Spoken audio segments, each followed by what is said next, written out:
The third thing is it redefines who's in charge.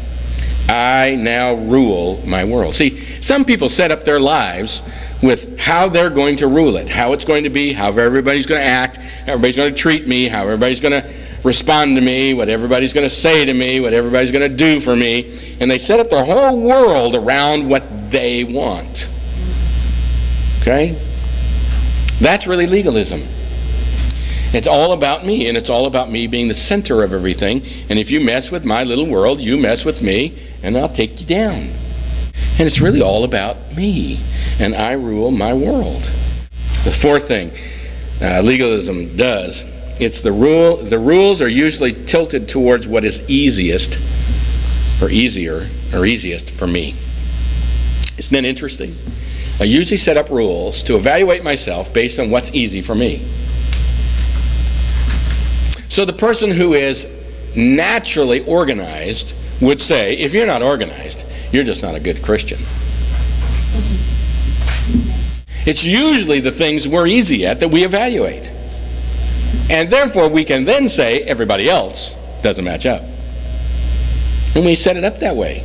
It's a great system. Legalism is great. It's why we retreat to it so quickly. Because it feeds that flesh, and it feeds that desire, and it feeds our old nature. It makes it easy for us. The last thing is the rules never involve character issues, only actions. It's interesting how you can have a person say, well, I don't drink, and I don't smoke, and I don't do this, and I don't do that, and I don't wear that, and I haven't done that, and I don't do that, but I hold a grudge. But you know what? If you were hurt like I was hurt, then you'd be angry like I'm angry. They don't ever see the problem of their heart. What's interesting about that is Jesus, in the Sermon on the Mount, goes directly to attitudes. And the legalist never goes to attitudes. Never goes to idols in their hearts. Never go to attitudes in their hearts. Always about actions. Legalism turns a relationship of love into a religion of laws. A relationship of love into a religion of laws. 1 John 4:19 says, we love him because he first loved us. John 17:3 says, and this is life eternal, that you might know thee, the only true God, and Jesus Christ, whom he has sent. It's about relationship. It's about knowing God personally, about this intimate relationship. In our little study that we have written, that Mary Jo has written, and she wrote most of it, I've edited it. Let's put it that way. How's that? That sound good? Yeah. And we're using it now for new Christians or new converts. And we have some people going through that right now. And one of the things that we try to focus in that study is, this is about your knowing God. Now, do you know him? And so all the way through it, we're saying, this is not about did you say the right prayer. This is not about did you get baptized. This is not about did you come forward. There are lots of people who have come forward and made prayers and said they're going to heaven. This is about knowing God and having a relationship with him on his terms, not ours. On his terms. Legalism turns the relationship into a religion of laws. Religion of laws are man's attempt to get God's approval on his own terms. I'm going to get God's approval, and I'm going to show him how.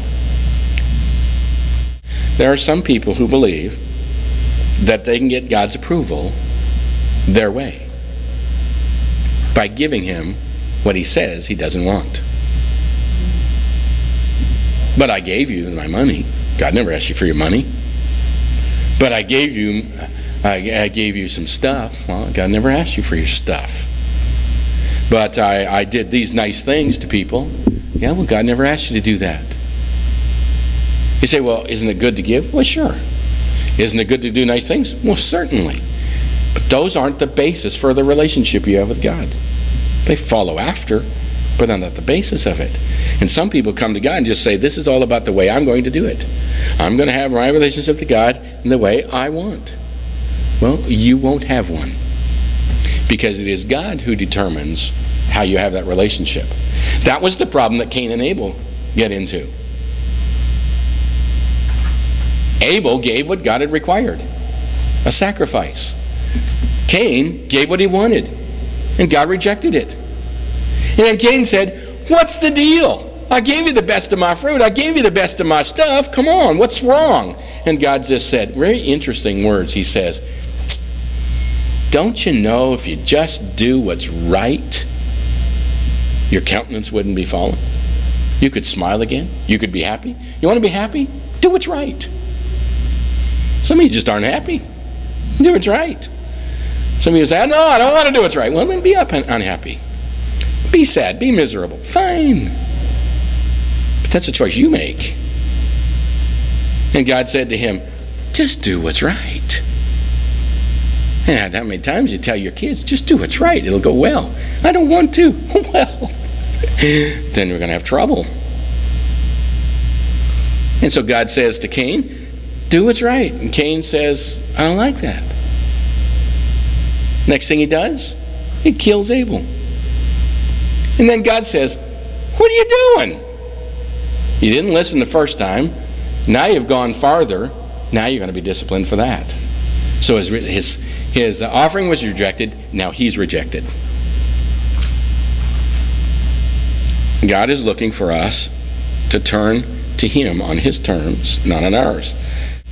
Now the next thing, number 4, says legalism turns people from encouragers into fault finders. You know, legalism is so nasty a thing. We ought to be encouraging each other. The last thing you want to do come here on Sunday is to be criticized by somebody. I can't believe that you wore that today. Nobody's got shorts on today. It's just a little too cold for shorts. You know, can't believe you came dressed like that. Can't believe you would say, you know, what we want to be as encouragers, but legalists have a way of just being fault finders. It becomes the thing they see, the thing they do, and you don't want to be like that. And legalism will turn us into fault finders instead of encouragers. You know, Philippians chapter 4, verse 4 and 5 says, rejoice in the Lord always. I will say it again, rejoice. Let your gentleness be evident to all. The Lord is near. Be gentle, be rejoicing. Come to church ready to encourage people. Number 5, legalism emphasizes outward conformity rather than inner transformation. Now, I mentioned this a little bit already. This is about a relationship, and it's about what goes on inside of you. His purpose, letter D says, his purpose is to change us inwardly so that our obedience comes from the heart. From the heart. God is looking for people whose hearts belong to him, not their actions. What does it matter if you do all the right things, but not for the right reasons? Your heart belongs to him, and when your heart belongs to him, then you do the right things for the right reason, that you love him, that you care about him. Not to satisfy an angry God, not to satisfy your mom and dad, not to satisfy your wife or your husband, not to satisfy your friends, but because you love God. Now that's what God's about. Legalism steals the heart out of it. Their hearts are far from me, is what God says. It's evident by their passions and their lack of passions. And it's evident by the way they live. There's an old hymn, Rock of Ages, that I really like. One of the stanzas in it is, could my tears forever flow, could my zeal no languor know, these for sin could not atone, my tears and my zeal. These for sin cannot atone. Thou must save, and thou alone. In my hand no price I bring, simply to the cross I cling. It's about what Jesus has done, not what we do at all. Ephesians 2:8-9 says, for by grace you have been saved through faith, and not of yourselves. It's the gift of God, not of works, lest anyone should boast. And then Romans 5:8 says, God commends his love, or demonstrates his own love towards us, While we were yet sinners, Christ died from us. I have written for you, do I have all that written out? Some ways of stating grace. It's undeserved favor, God's riches at Christ's expense. Jesus paid the price for our salvation. It's all of grace. We can't add anything to the work of the cross. And then letter D says, not of works, no one can boast. You can't even make your faith a matter of what you did. You cannot hold God captive to what you think you said.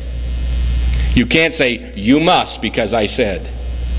Or my work is faith, because Ephesians 2:8 says, even the faith is a gift from God.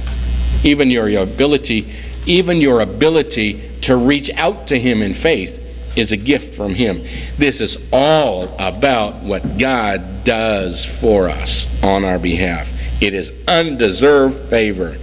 That means there's nothing you can do to make God love you less, and there's also nothing you can do to make God love you anymore. When you think about that, how much we try to get God to love us. But grace is amazing. Charles Spurgeon, in his discussion of the doctrines of grace,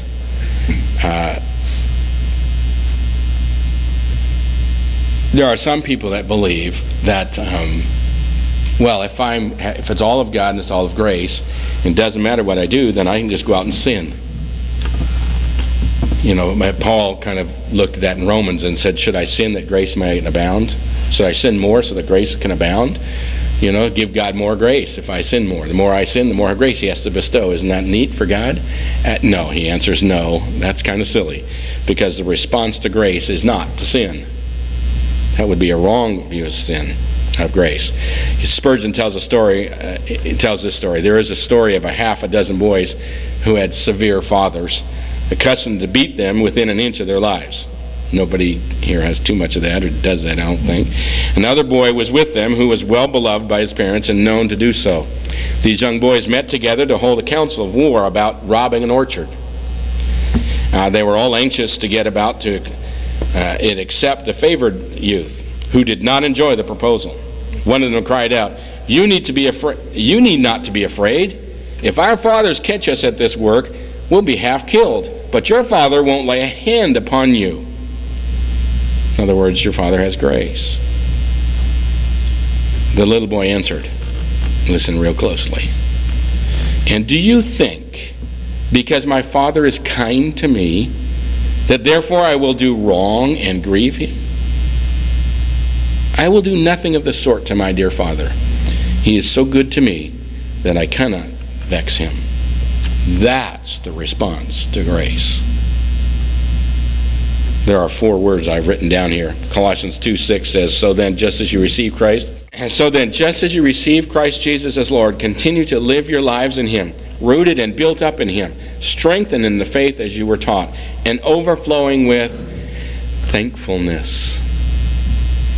What's the proper response? Thankfulness, gratefulness.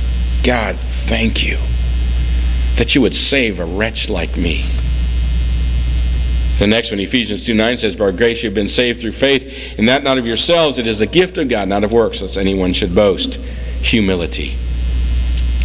God, I don't deserve to be forgiven. What I deserve is hell. Humility. You see, legalism has no humility. Can't. It has pride and arrogance, but not humility.